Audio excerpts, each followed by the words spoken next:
November থেকে যদি একটু কয়েকদিন বেশিও লাগে সেটা বিষয় না, তবে পৃথক ডেটে ইলেকশনের আগে গণভোটটা হইতে হবে, এটা আমরা যাচ্ছি। ডিসিশন নিয়েছে যেহেতু 2 মাস ধরে কোনো রাজনৈতিক দলের কোনো অভিযোগ ছিল না, এটা পাবলিক হয়েছে, তাহলে আপনি 2 মাস ধরে কোনো কথা বলেন নাই, হঠাৎ করে আবার এটা উপদেষ্টা পরিষদ 23 তারিখ সিদ্ধান্ত নিল, আপনি একটা কমপ্লেন দিলেন, এটা কোনো যৌক্তিকতা নাই, চেঞ্জের সুযোগ নেই। আমরা বলেছি সেই ভিত্তিতে অলরেডি গভর্নমেন্ট তার সিদ্ধান্ত অনড় আছে, গেজেট প্রকাশ করেছে, আমরা এটাকে ইতিবাচকভাবে দেখি। দলের সেক্রেটারি জেনারেল বলেছিলেন যে নভেম্বরের মধ্যেই গণভোটটা আয়োজিত করার জন্য। আমরা দেখছি যে নভেম্বরের এরই মধ্যে আমাদের লাস্ট স্ট্যান্ড হলো 8 দল মিলে যে স্ট্যান্ডটা আমরা নিয়েছি নির্বাচনের আগে, এনি ডে পৃথকভাবে নির্বাচন আগে নভেম্বরে গণভোট অনুষ্ঠিত ব্যাপারে নভেম্বর থেকে যদি একটু কয়েকদিন বেশিও লাগে সেটা বিষয় না, তবে পৃথক ডেটে ইলেকশনের আগে গণভোটটা হইতে হবে, এটা আমরা যাচ্ছি।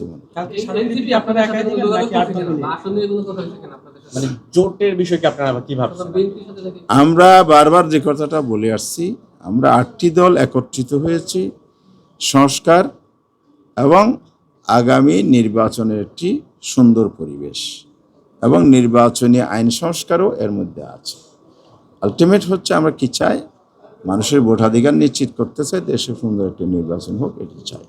সেই জায়গায় কিন্তু আমরা ধাপে ধাপে কর্মসূচি এগিয়েছি। এখনও 11 তারিখে আমাদের একটা বড় সমাবেশ রাজধানীতে আছে, 6 তারিখ যেমন আগামীকাল স্মারকলিপি আছে, 11 তারিখে আমরা একটা বড় সমাবেশ করব এবং আমরা দাবি আদায় না হবে যেন আন্দোলন চালিয়ে যাব।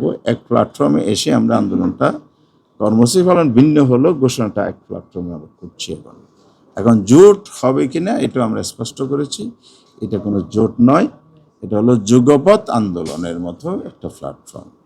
আর ইলেকশনটা কিভাবে হবে সেটা ইলেকশনের তফসিল ঘোষণা বা কাছাকাছি সময়ে আরও আসলে মেসিউট হবে।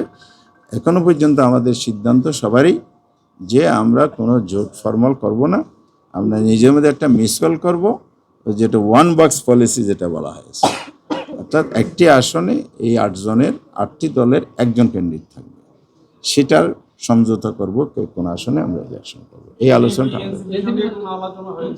এটা আমাদের শুধু ইসলামী দল নয়, বাংলাদেশে আরও দেশপ্রেমিক বিভিন্ন দল আছে, সব দলের সাথে আমাদের যোগাযোগ সম্পর্ক আছে, যারা আমাদের এই দাবি দাওয়া সাথে ফেয়ার ইলেকশন সিনসিয়ারলি চায়, দেশ এগিয়ে চায়, সংস্কার হোক চায়, তাদের সবার সাথে আমাদের যোগাযোগ আছে।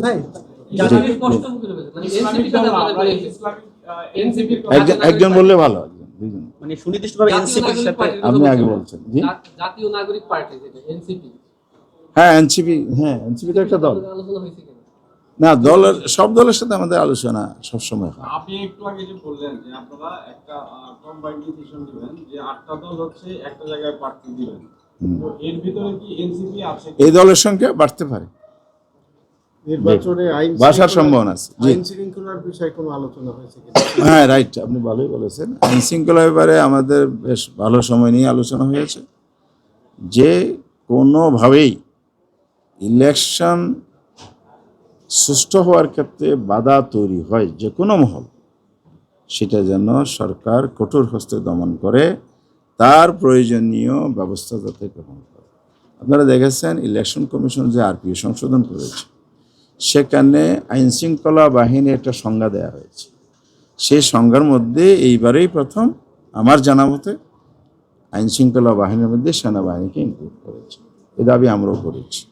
এখানে মনে করেন পুলিশ থাকবে, আনসার থাকবে, বিজিবি থাকবে, র্যাব থাকবে, সেনাবাহিনী থাকবে, সবাই মিলে অল এজেন্সিস ইনক্লুডেড দেয়ার, সেটা নিয়েই একটা আইনশৃঙ্খলা বাহিনী গঠিত হবে।